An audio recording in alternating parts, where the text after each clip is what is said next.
we're actually getting to see the unreliable narrative of a malignant narcissist. Yeah, I think it says that on the VHS.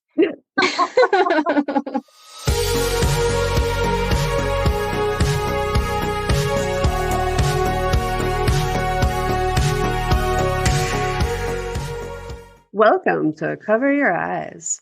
Today we're talking about the movie Woman in Red from 1984.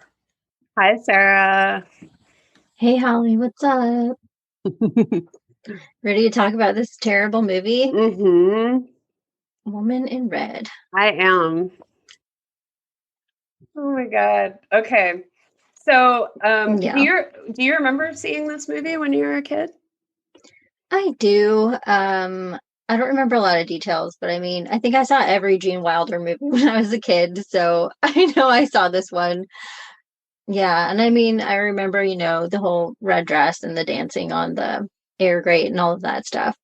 But other than that, I don't really remember much of it. Now I can see why. Because it's very forgettable. I feel like, once again, this movie, the only good thing about it is Kelly LeBrock. And Gilda Radner is in this one, so. But Kelly LeBrock really is, like, the best part of the movie. Just like Weird Science. This movie, for me, when I was a kid, I don't know. I mean, I watched this with my mom at home. So we got it on VHS. It was probably like 1986 or something whenever I saw it, I would imagine. But I've actually always remembered this movie as being one of the worst movies of the 80s. Wow. As far as like making men look like complete jackass pigs. I'm going to have to be really like bringing it in here because this movie, like I remember, okay, so whenever I watched this movie originally, my mom was getting irritated with me because I kept making smart ass comments because I hated the movie so much. And I was just like at every turn, it's aggressively immature. Yeah, that's a great way to describe it. How would you sum this movie up? Like what's the plot? So the plot of the movie is, I would say Gene Wilder is just like an average working Joe with a wife and 2 kids living in a beautiful row house in San Francisco. And he is a good husband and a good father. And he says he's never really pays attention when a pretty girl goes by. He's faithful to his wife until he sees Kelly LeBrock dancing on an air grate in the parking garage, and her dress flies up. And then he becomes entranced and obsessed with her. And then he just goes on this journey of idiocy, trying to get next to her and impress her, and makes up all these stories and basically acts like a child to get into scenarios to get out of his house and try to have a date with her and fool his wife. It almost happens, but then at the very end, it gets foiled and he realizes, hey, I already have a great life. What am I doing here? I should go back to my wife and kids. And that's pretty much where it ends. Great summary. Yeah, right. I don't know. It's just so awful. This movie deserves whatever sort of ridicule that is thrown at it. Oh my God. Yeah. I mean, oh my God. Up until this point, besides Weird Science, the movies we watched, I felt like we've been pleasantly surprised. And that I feel like the trend is, oh, I thought this was going to be worse. Yeah. Maybe it's not as bad as you thought, because look at all these other movies. But no, I actually think it might be worse than I thought. I would like to share my favorite quote, which actually happens at the end of the movie. Okay. When he's out on a ledge.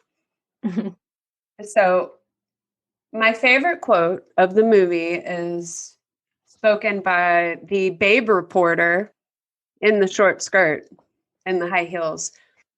And she says, "Suicide." That's my favorite quote of the movie. Wow. It's slim pickings for favorite quotes. You know me. I'm not easily offended. I think maybe I'm usually more of the offensive one in some circles. And this movie did not offend me, except in the sense that I did not laugh once. And every single scene was an attempt to get a laugh from the audience. There were things in the movie that if the dialogue or the physical comedy had been presented differently, I could have like forgiven some of the plot points and the characters in the film because I would have laughed. However, there was no laughter. You're right. I don't think I ever laughed. Is it supposed to be a comedy? It's supposed to be a comedy. God. That's all. That's it. It's just supposed to be a comedy. I mean, so I was looking for the VHS description afterwards, and it's one thing said that basically, like at this point in his career, Gene Wilder was comic gold because he had worked with Mel Brooks and all of that, and so this was his opportunity to, I think, write and direct this movie. So it's his first. It's his directorial debut. Honey, you might want to stick with the Mel Brooks movies. Yeah. Get out of that director's seat, buddy. It's kind of like it's based on a remake of a French film called Pardon My Affair or something. I bet that was a lot funny. I'm sure it was a lot funnier. It couldn't be worse. Okay, I'm just wondering, is this the worst movie from the 80s? Whoa, that's a bold statement. I'm sure there are worse. There have to be worse. But it's got to be up there. The one thing that did make me smile in the movie was anything that Gilda Radner did. Yeah. But not because of what she actually did in the movie, which I find to be horrifying, but because of the meta joke. Gene Wilder and Gilda Radner were a couple during this. I don't think they were married yet, but they like got married. His girlfriend, future wife, is punishing him in the movie for cheating. Mm-hmm. Even though she's not like one of the main characters that's like, I thought that was really funny. Yeah. Knowing that they are actually together and then they ended up being married for a long time made it funnier to see the way they were interacting and how she was getting her revenge on him, because there was some misunderstanding and he thought he was inviting the woman in red to dinner, but really he was inviting his coworker Gilda Radner to dinner, and then he stood her up because his wife ruined his plans to go out to dinner with another woman that night. So rude. What a jerk. So then Gilda Radner just spends her time like getting revenge on him basically, and that is one of the only kind of funny parts. But yeah, even that, I never actually laughed out loud. If I had not known that they were a couple, I would have found absolutely no humor in what she did. Because what she did was like violence and property damage. Mm-hmm. So we see the woman in red, who's Charlotte. Her name's Charlotte. And she's like having fun dancing on this grate. She doesn't think there's anybody around. Quite frankly, I feel like I probably would do that myself. So it was kind of like, cool. Teddy, played by Gene Wilder, he's sitting in his car and he's like watching her and he becomes completely obsessed. Then he finds that she's sitting in another office where he works. So he finds information on her. He waves at her. She looks at him and she does not wave back. Clue number one, the person is not interested. They did not wave back. It's clear. I am not interested in your attention. Every turn, Charlotte is like, no, thank you. And he continues to find out where she's going to be so that he can go there and accidentally run into her. And then when she once again rejects him, he still pursues her. It's as though he feels entitled to her. It's so strange. Yeah, it's like, well, I'm a good husband. I've never cheated on my wife. I've never been interested in anyone else, but I am interested in this woman, so I do deserve this.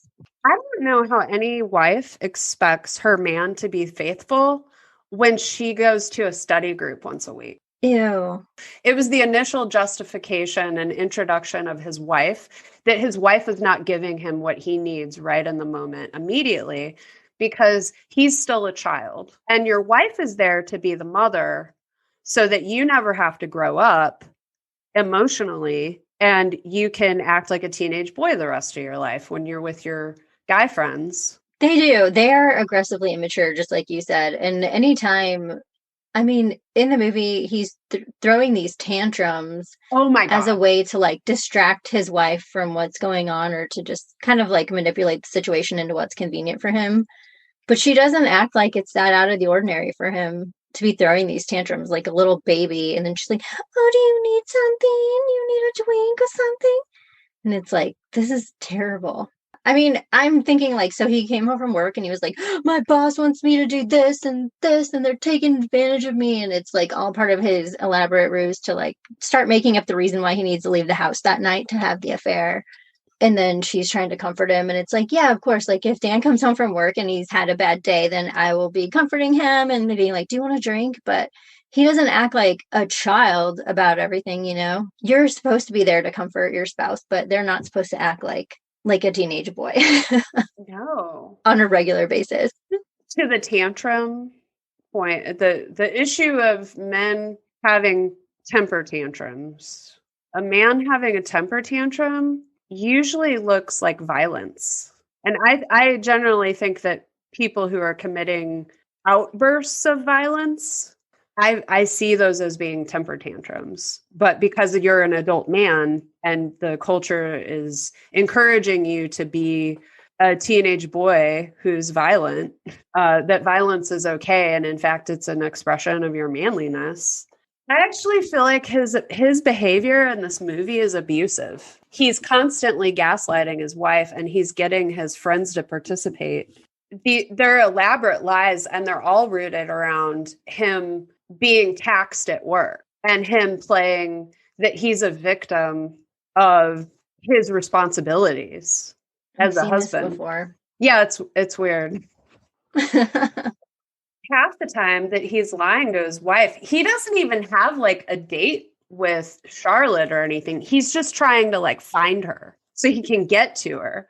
And then, okay, so when he finally gets to her and he's finally able to ask her on a date, just imagine you're sitting in your car and you've had a weird couple of days because you keep seeing this guy who's about 30 years older than you, following you around and trying to get your attention in these ways that are often involve yelling and strange physical outbursts. And then suddenly he's approaching your car. And then he asks you out and you say no.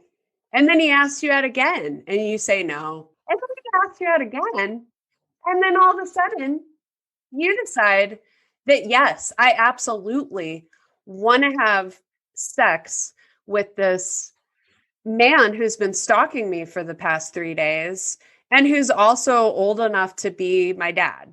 Yeah. What's going on there? The worst part was that she had said no, no, no. And then she is about to drive off and he jumps on the hood of her car like a madman. And then she's like, come here, big boy. And then that's when she decides she wants to go out with him. It's like, what kind of message is this? And it's like telling men, hey, you just keep going after that bitch until she gives in. Because this isn't about her being attracted to you. This isn't about her looking at you and thinking, I know that guy's going to give me multiple orgasms when we fuck. No, this is about her looking at you thinking, God, this guy really gets turned on by me. So that means I must be hot. And since that's my only value in this culture, that means I'm a worthy person. And so I have to give in to this man because it's going to continue to validate my existence with his sexual attention. Exactly. Yes. I feel like that's such a message that we got. I mean, that's how I felt growing up, is just like, well, if someone finds me attractive, then I should just be happy that they find me attractive. And it doesn't really matter how I feel about them. I should be like flattered. Yeah, it's almost like you're supposed to feel grateful to them. And then someone obligated, like, well, if he likes me and he likes me this much, I should just go out with him, even though he seems creepy and I don't really like him. Well, that's how male entitlement works, because women are indoctrinated into objectifying themselves. Women, a lot of times, like, we treat each other with the male gaze that has been programmed into us. Really, it's just like in the last 8 years, I feel like this has been changing at all. But up until that point, you're constantly bombarded with images of women's body parts that look a certain way that's like generally unattainable for most of the population. So we're already being trained to look at ourselves as body parts. And then on top of that, we're trained to think that our fundamental worth as a human is dependent on how fuckable we are to men. It sets women up to become aroused not by the man and how attractive the man is or how good he is at sex, but to be attracted to the man and turned on by the man simply because the man is turned on by her. And that's like part of the reason that women can't fucking have orgasms. A lot of women can't have orgasms is because they're fucking disassociated from their bodies. Because we've been trained to be disassociated from our bodies because we are sexually abused, we are sexually objectified, and we are also told in every way possible that we're completely deficient just because we exist because of Eve. Preach it. There's no way I could say it any better. I'm glad that made sense because I am red with fucking rage right now. Woman in red, that's me. Because this movie pissed me off. Yes, it's terrible. Yeah, we need some more Rodney Dangerfield. Rodney! You can like redeem the 80s man. Yeah, so there's just so many creepy elements. So after he throws himself on her car like a madman and she's like, yeah, that's it. You did it for me now. Let's have dinner. They're going to have dinner that night. And you see him calling to book a hotel room for the night too. And it's like, what a presumptuous asshole you are, first of all. So he just assumes that she's going to have sex with them. Mm-hmm. And then, he's got to make up a story for his wife then, for real, to like get out of the house for the night. And he sends himself a Western Union telegram. Mm-hmm. He's totally gaslighting. Mm-hmm. And so he, like that night to prepare and like throw his wife off track, he comes home with like champagne and flowers and he's like, we're going to have a romantic evening at home tonight. And he's having a bubble bath and trying to be all sexy. And his wife is like, oh, are we going to make love? And he's just like prepping her for this romantic evening the whole time, knowing that he's just planning to leave and go have sex with this other woman. It's disgusting. It's like, you're lucky that anyone would even have sex with you at all. Your poor wife, Gene Wilder, sorry. And then you're going to treat her like this? He's like a psychopath in this movie. He has no emotions whatsoever. Everything that comes out of his mouth is a lie. He doesn't tell the truth to anybody. Well, I guess he tells the truth to his little frat buddies. I actually feel like I hate Gene Wilder. I know. But I loved him from like all the movies with Richard Pryor. I feel like that's the movies that my family watched. So I was expecting like cute, fuzzy, cuddly Gene Wilder, and instead I got serial killer Gene Wilder. Yeah, he gets his frat buddies to help him. Like at first he doesn't even want to tell them. Like his one friend, he asked him to call me tonight and say that you need me to come into work. And then he's like, is this for another woman? And Gene Wilder is like, no, it's, I'm making a surprise for my wife. And he's like, okay. But of course it was for him to try to get out of the house. But all of his friends are also being unfaithful to their partners as well. And so you see, like in the beginning of the movie, his one friend is like just bragging about, oh, I've got this one tonight at 7:15. tonight at 9:15. And they're like, what about your wife? Doesn't she notice? And he's like, she's too busy with the kids to notice anything. And she's a saint. She would never cheat on me. And then that while they're while they're having that conversation, his wife is moving out of the house and like taking the kids because she did find out about him. And so that happens, and all you're like, oh, okay, well, maybe this will be like a cautionary tale for Teddy, and he'll realize, don't do this, don't go through with this. This is what happens. But no, it doesn't stop him at all. It's like he just continues on his quest. Sarah, he's a man. And if there's anything that we know about men from 80s movies, it's that they cannot control themselves. If they get a boner from anything, they gotta fuck. I mean, that's the 80s, babe. Lick it up. The most disgusting line from Heather's. It keeps coming back.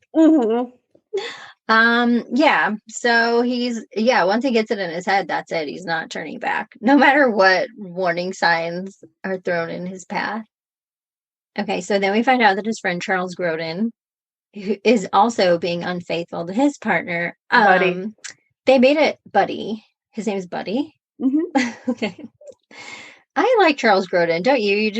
I just always like him. I always like him. Didn't he recently pass away? I don't know. I could think he did. No. Sorry.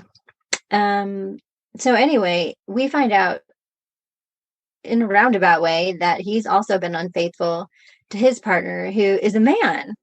And they made it like really subtle to where I was kind of confused for a second. He finds a bracelet. Yeah. Huh? Oh, they never say anything about being gay. They don't actually say it. It's all implied. He even says, like, my friend moved out. Right. And then that's when Teddy realizes, oh, he's gay. Like, my friend's gay. Did they all not realize until No, then? they didn't know. Okay. He had kept it a secret. Yeah. And then we get, this is the only scene where I feel like I recognize Gene Wilder. So Buddy's like, oh my God, now that you know I'm gay, like, shit, and Teddy's just like, I don't care. And none of his friends cared. Yeah. And I was like, this is pretty rad. But it's also that attitude, though, that all of your emotional investments are with other men, and that the women in your lives are to take care of you like a mom and to fuck like a whore. And this movie really sums up that zeitgeist that we were living in for so long, that's now finally changing. This movie sums that up, like, pretty blatantly, with how Joey basically calls his wife a saint and that he, fucks whores. Yes. So one of the worst parts, I don't even think I have a favorite quote from this movie, to be honest with you. But one of the parts that really bothered me so much is in the beginning of the day. So he sees Charlotte and he becomes obsessed with her. That's like before he goes into work. Then I guess at lunch is when they go play tennis and have all of this. And then his wife is the one that picks him up and drives him to tennis during his lunch break. And they're driving and her skirt is like off to the side, so her thigh is showing. And he takes her skirt and covers it back up and covers her thigh. Like he doesn't want to look at her leg. And that made me sick to my stomach. It made me so angry. And it's like, oh, since you just saw Charlotte dancing today and looking at her ass and legs, now you don't even want to look at your wife's legs. And that infuriated me. Well, it's like Picasso thought. Once the woman has a baby, she's no longer fuckable under any circumstance. Oh, Picasso said that? Well, he didn't say it, but I mean, he said it with his actions. Donald Trump said that too. Oh, I can't believe it. Apparently he said, like, I just don't want to sleep with a woman who's had kids. And then his friend was like, but they're your kids. It's your wife. Anyway. Yeah, now he Fuck wants to that. fuck. Now, yeah, he doesn't want to fuck the mom anymore. Now he wants to fuck his daughter. No. Ew. So the major theme in this movie, and also the reason that I don't find it comical, is because all of the jokes, maybe not every joke, but most of the jokes, are centered around someone getting hurt and being like really inconsiderate. There's no wit. Like, there's nothing witty or clever in what is supposed to be the humor to me, and it's all rooted in destroying property, or like the scene when Buddy acts blind, and with it he has a cane and he goes into this restaurant and he starts yelling for his friend, and he is whipping his cane around and like breaking everything in the restaurant. And then he leaves, and then they all have a good laugh about it. And I'm like, great. So now, like, not only does everybody have glass in their food, but somebody has to clean that up. But it's okay because you're a wealthy white guy. So it's certainly not going to be you. If I wanted to show people an example of what people talk about when they talk about white male privilege, I feel like I would show them this movie and be like, this is the extreme of how white men have been trained to be entitled to whatever the fuck they want. Here's the other thing that I thought was kind of funny about that scene was that Stevie Wonder did the soundtrack. Oh my God, you're right. How did he feel about this? And that's what I want to know. Stevie. Yeah, I didn't make that connection. That's the only other redeeming thing about the movie is the Stevie Wonder soundtrack. Well, it's Stevie Wonder and Dionne Warwick. I love Stevie. But yeah, no, that's a good point. That seems insensitive. And then especially knowing that Stevie's directly connected to this movie.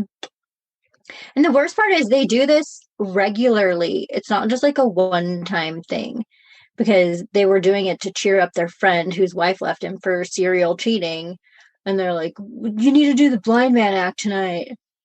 Cheer him up. And it's like, okay. So you did all this while this guy's standing outside the window watching. Like to amuse a child. Yeah, they're just like frat boys in their 40s. Well, they got married early and their wives immediately became their mommies. So they never had to grow up emotionally. And also, when you tell men that they need to ignore their emotions and be rational machines, basically, I mean, that generation definitely got the message that like emotions are not for men. So if you're telling people that, they never even have a chance to develop their emotions. Like, of course, they're going to be emotionally immature. They don't even know how to have them and like actually deal with them because they just keep pushing them to the side. And when they finally come out, they come out in ways that are socially acceptable to express. So that's why there's violence. And that's why they all call Joey's wife a bitch when she leaves him and are like, I can't believe she left you. I mean, you only cheat on her every night. Speaking of Joey, there's a certain kind of guy.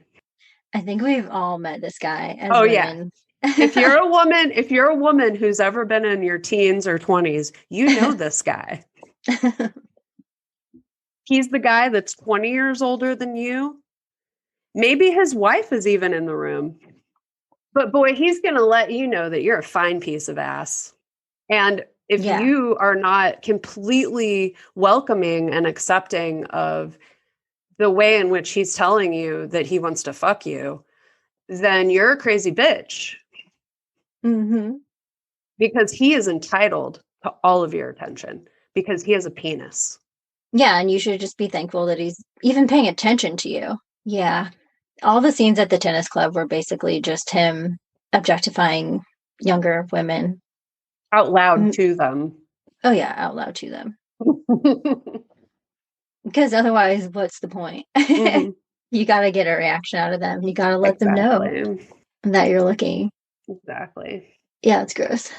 I mean, there's nothing wrong with looking at people. No, of course not. If there was like a group of women in their 40s Oh my having gosh. lunch at the tennis club, they would be looking at all the guys, but they wouldn't be like Grabbing their sexually butt. harassing the guys to their face.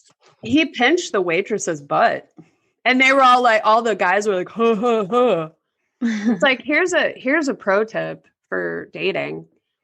If the person you're dating, if all of their friends are horrible jerks, then the person you're dating is also a horrible jerk.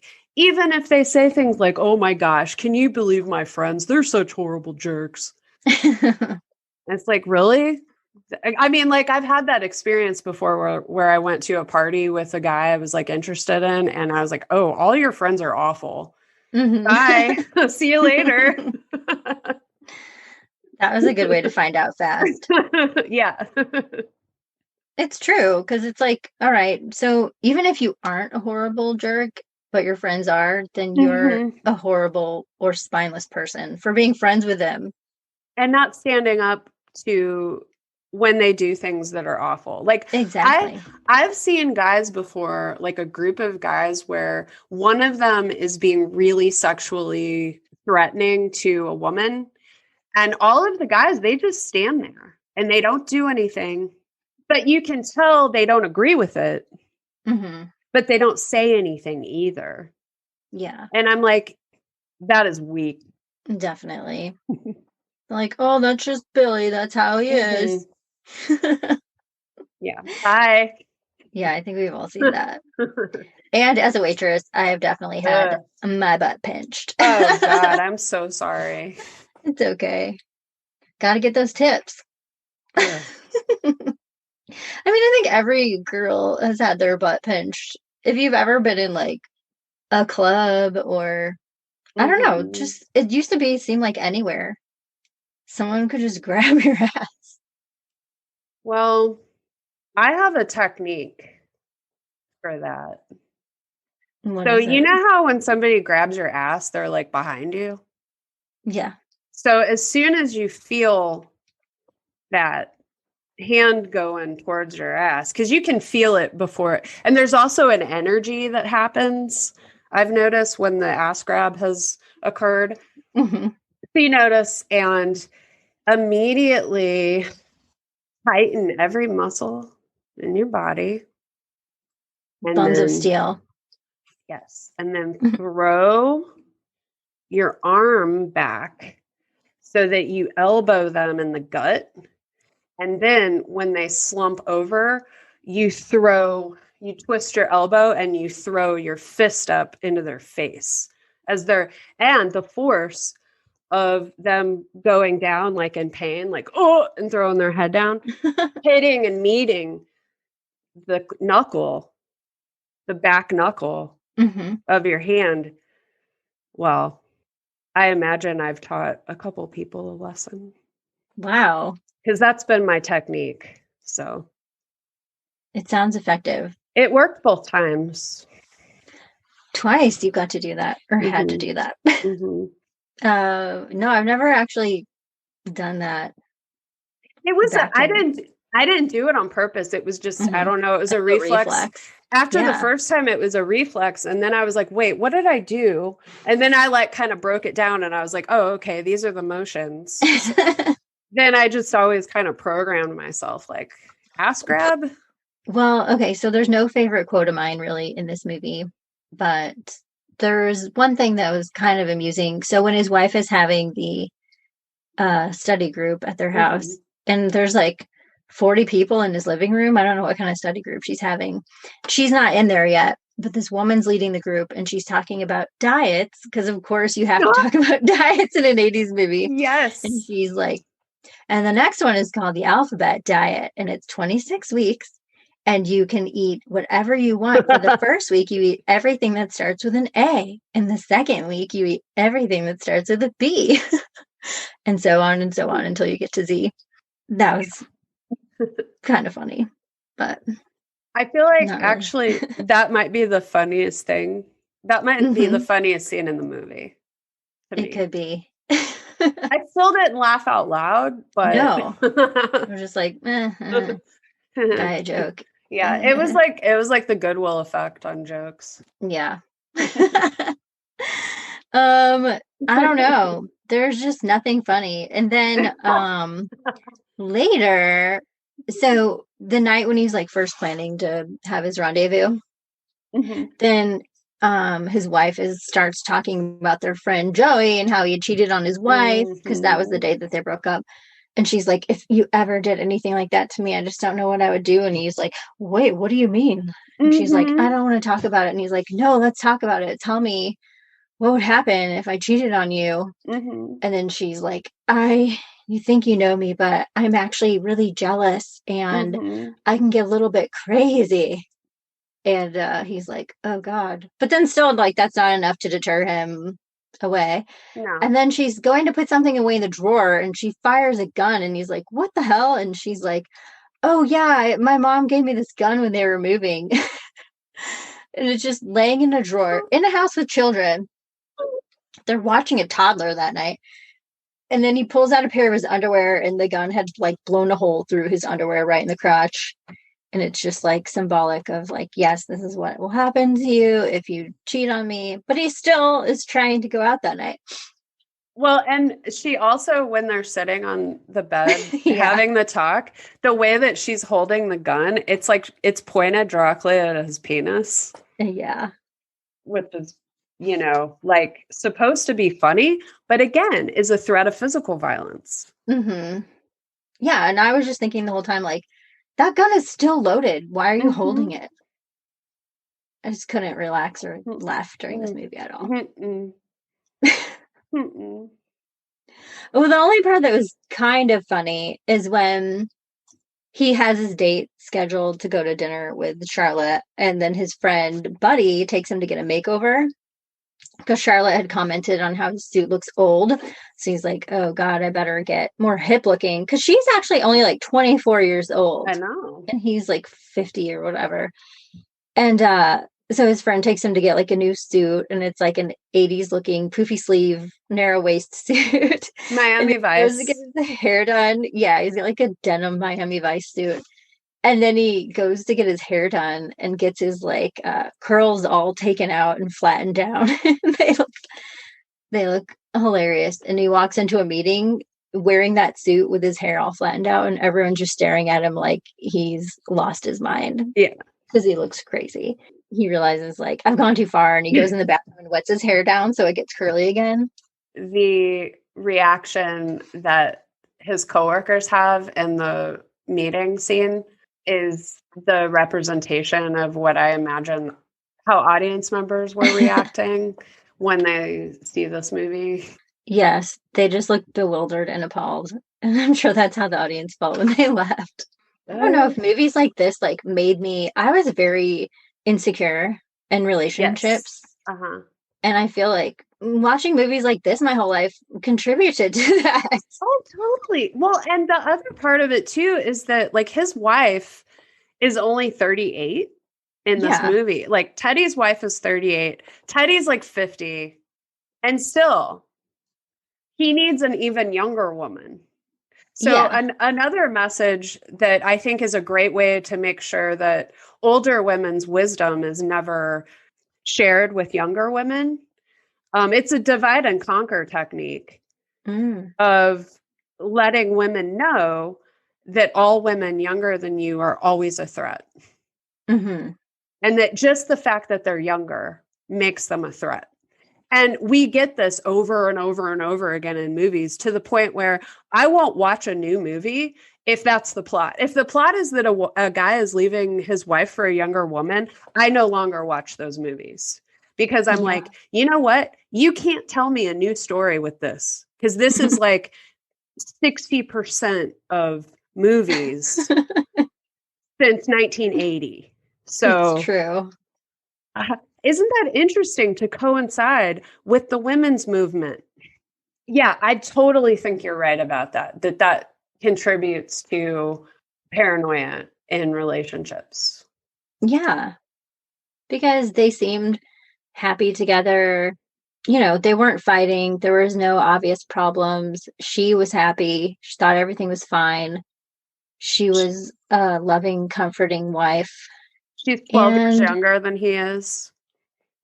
not even, yeah, it doesn't matter. It's not enough.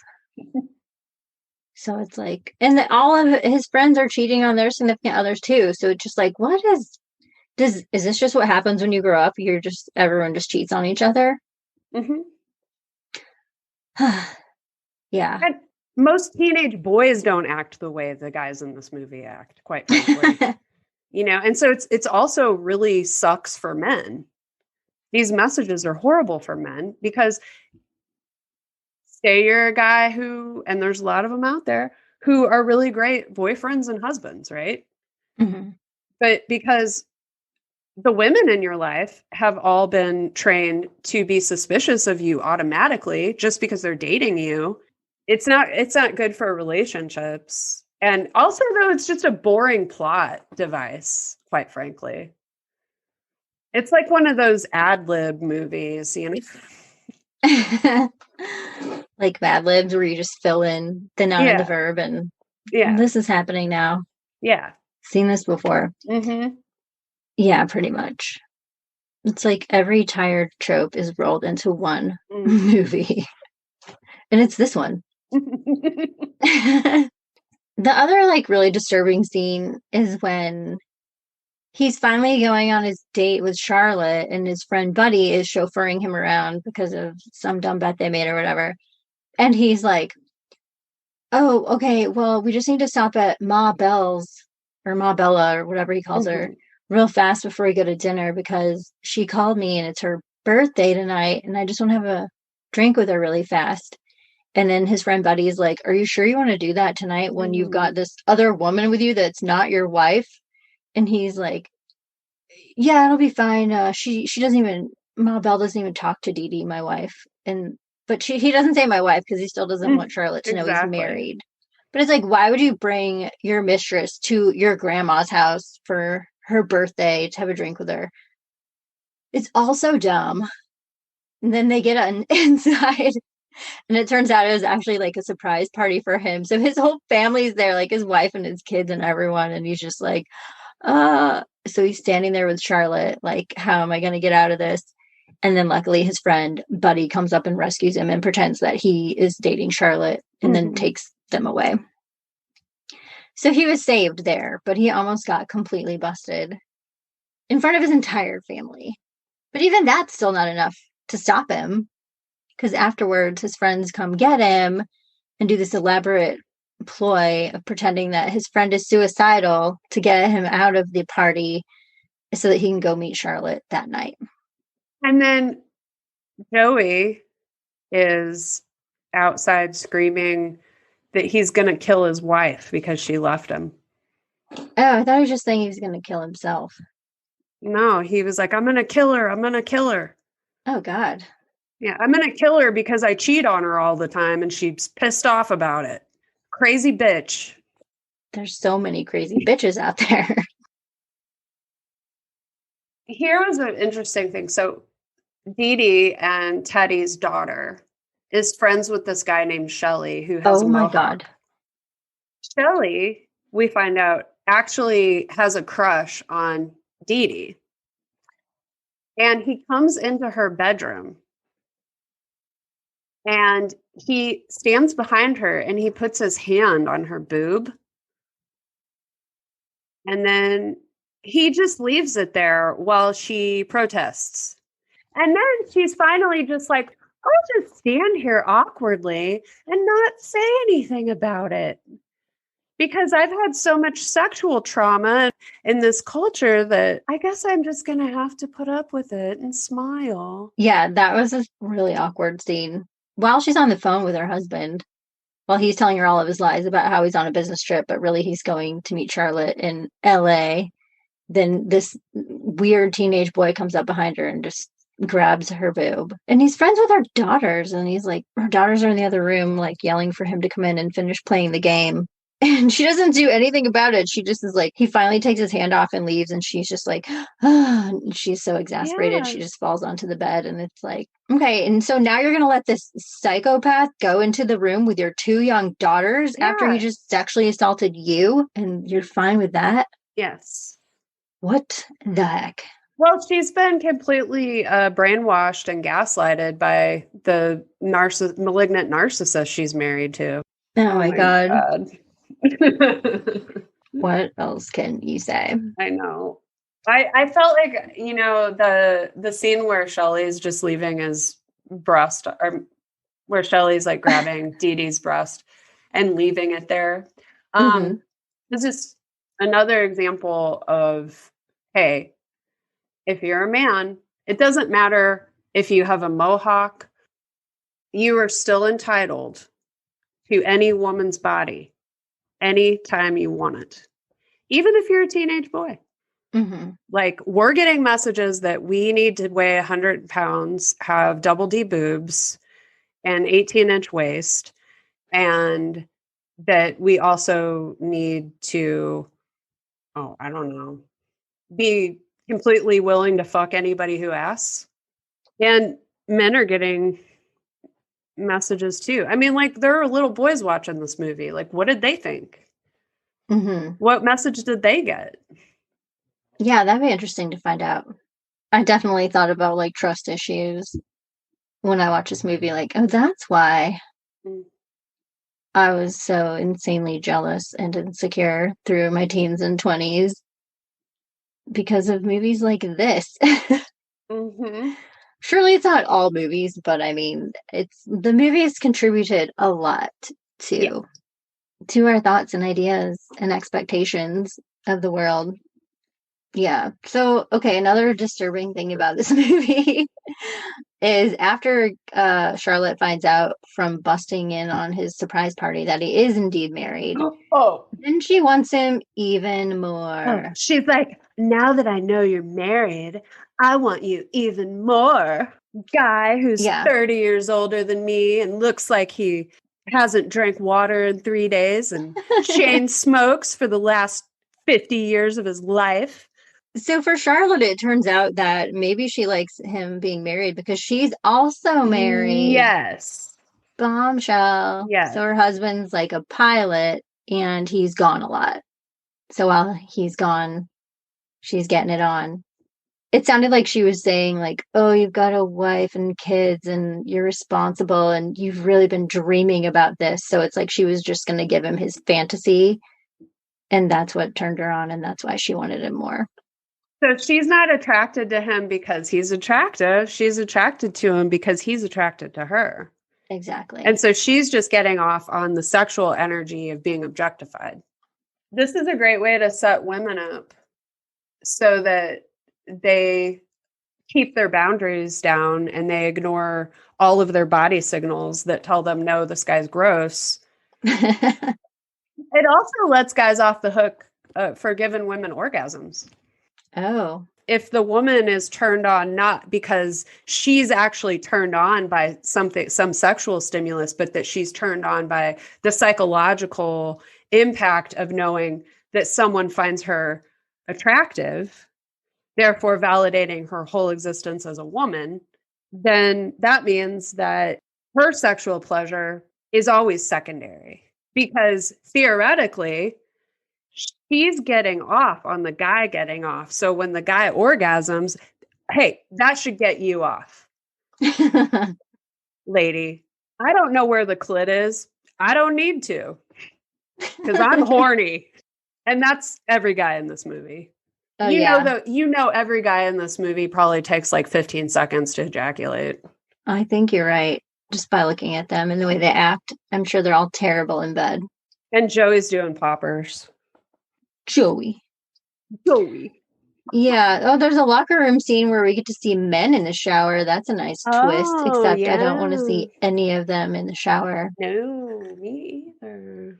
That's about it. There's actually like really no nudity. You see Charlotte in her underwear from behind and you see like some side boob, but there's no gratuitous nudity. So at least that's something. It was awful. I really don't know what I was expecting. I was just like, oh, Gene Wilder. I remember liking him. And then it was like, oh, don't need to see it again. No. The one saving grace is that it's only about 90 minutes long. Yeah, that was good. That's the other good thing about it. It's short. We find out that Charlotte's married just as they're about to do it. Now, here's my question. Why the hell is Charlotte's husband ringing the doorbell to their apartment? Yeah. So I guess it's one that you have to like get buzzed in, and I don't know. Sorry, that was like my first thought. I was like, well, this is not, But anyway, so we find out she's married and she tells Teddy to go out on the ledge. So he's out on the ledge in a bathrobe and a crowd gathers. We're back at where we were at the beginning of the movie. And we're like, oh, this is how you got up on this ledge. You're not actually going to kill yourself. A crowd forms. His wife sees him on TV. Yeah. What is her reaction? I can't read what's going on there. It kind of looked like she was laughing. It's like she was crying and then laughing and then like maniacally laughing. Mm-hmm. She's just like, oh, Teddy. I think I couldn't tell. I thought it was like the point where she realized that her husband is a facade and that he's actually a malignant narcissist. Okay. And that now she knows the truth. Mm-hmm. Like she already had her suspicions at the party. Mm-hmm. And then she's just like, okay. We see a reporter. She's a hot little blonde in a very short jean skirt and some pumps. And we get this long pan from her hot little pumps all the way up her leg. Isn't that what they did for like Walter Cronkite too? Yes.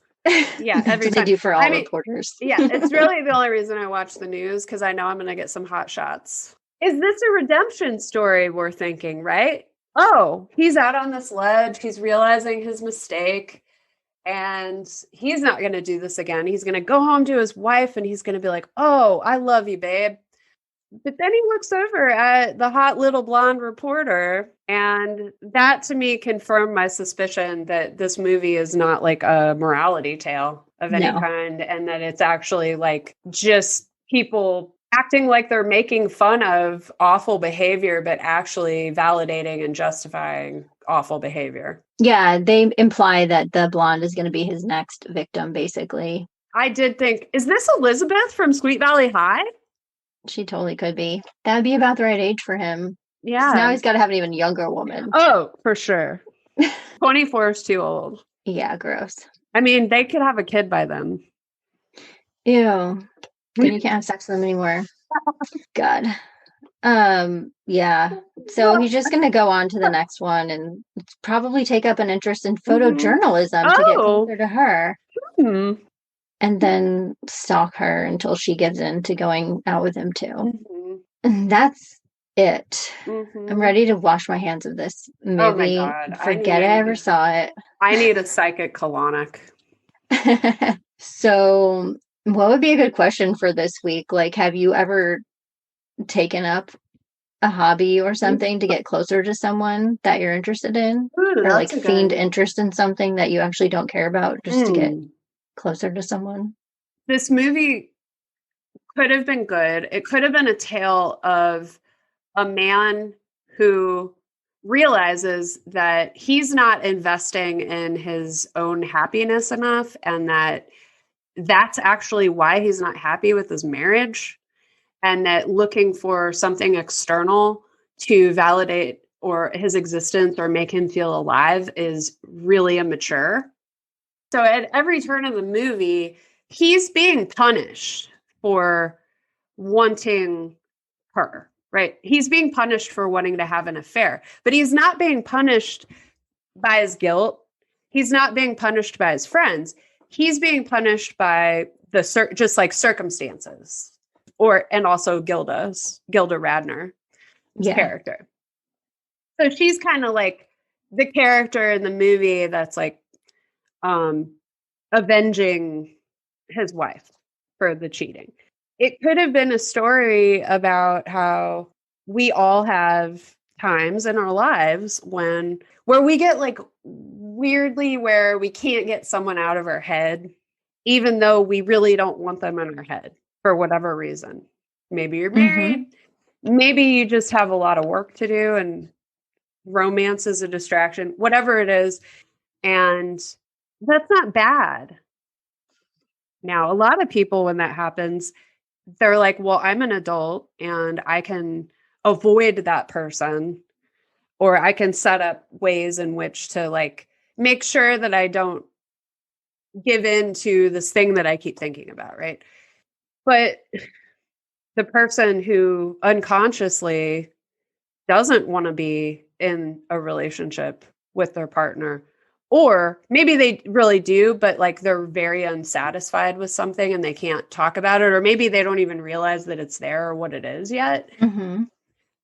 They'll meet that person and they'll start to look around at their partner and go, here's where I can justify having sex with this other person. Here's what you're doing that is making you so annoying that I can go, well, I have every right to cheat because my partner's doing all the stuff that is obnoxious. And you're never looking at yourself. So there's lots of people in great relationships who cheat. I do not think it's because people suck. I think it's because people are unhappy and they haven't learned how to find contentment and peace and satisfaction with themselves, by themselves. So if their partner is not giving them that attention, they don't know how to get that feeling for themselves. Basically, it's like they don't know how to parent themselves. Like the comfort, when you can comfort yourself, you know? So you need somebody else or you need something else. And because people don't know how to do that, they look to another person who isn't their partner. And that's a really normal human thing. Yeah. I mean, it's just because Charlotte Kelly LeBrock is extremely beautiful and he wants to be with her. It's like, yeah, who wouldn't want to be with her? I would want to be with her. She's gorgeous. Yeah, but you can't. So you don't get the option of just like lying to everyone in your life and throwing your life away just because you feel like you deserve to be with a beautiful woman. You don't. A lot of times you see only beautiful women. And then maybe there's like one attractive guy, but the rest of the guys are like really nothing to write home about. And that's not the point because they're real actors, you know? Yeah.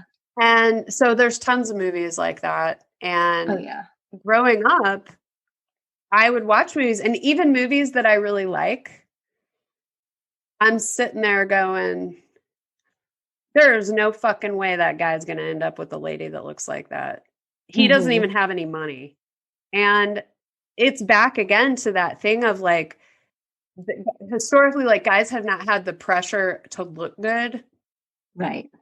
Because they're told that as women, we're just going to get turned on by the fact that they think we're hot and fuckable.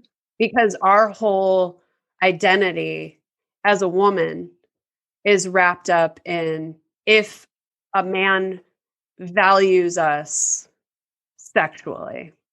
And that is it. I know I said that like up top, but I want to say it again. I really feel that. I think that's a really good point. I was like, what if this movie really was supposed to be like a morality tale and actually making fun of guys who are like this? Like, what if that was the intention and it was just very poorly executed? Is that a possibility? I guess it's possible. But if so, it was very poorly executed and I think it backfired. I feel like maybe you think I might be an optimist. I really don't know because I want to feel like what you're saying is correct because I feel like he is a nice person and would be a good husband and he and Gilda had a good relationship. So I want to believe that you're saying he's making it like a, I don't know, there's like a cautionary tale but I don't know. I actually don't think that, though. I think that this movie is a weird, like, way to justify lying and betraying your partner's trust while also acting like you're doing the opposite. And I think that's gaslighting. So was this movie trying to gaslight us? People in the narcissism spectrum are not that way on purpose. They're not maniacally planning and plotting their every move towards being as awful and manipulative as possible to other people. And okay, maybe some people are actually like that. But I've met my fair share of people who are on the narcissism spectrum, and they are not intentional about it. Like, they don't even know they're doing it in most cases. And that's pretty clear. I think that it's just not a great idea to pass people off like they're monsters. Like, I don't think you're letting them off the hook to acknowledge that they have humanity in there somewhere, and that their primary motivation is to avoid shame. I just think it's good to keep in mind, because I have been throwing malignant narcissist around a lot. I think it's okay in this case to do that. It's fine. Yeah, I think that about sums it up. Mm-hmm. Okay, so in this movie, Teddy becomes obsessed with Charlotte and he makes a lot of mistakes. He does a lot of dumb things and he basically makes a fool out of himself in pursuit of her. So have you ever made a fool out of yourself to try to get closer to someone or to impress someone, or just because you're so obsessed with someone, you kind of lose your mind and make a fool out of yourself? If you ever have, share your stories at covereyespodcast@gmail.com or on our Instagram or Twitter. Also, if you have ideas for other movies we should cover in the future, we'd love to hear those too. Thank you for listening to Cover Your Eyes Podcast. If you like our show, please feel free to count the ways. Find us on patreon.com/Cover Your Eyes. You can also visit our store on Redbubble at Cover Your Eyes Podcast. And don't forget, we love it when you subscribe, rate, and review. Are we going to say see you next Tuesday still? Okay, we could say, bye, y'all. See you next Tuesday. Yeah. Okay. I just called to say this movie sucks. It totally does.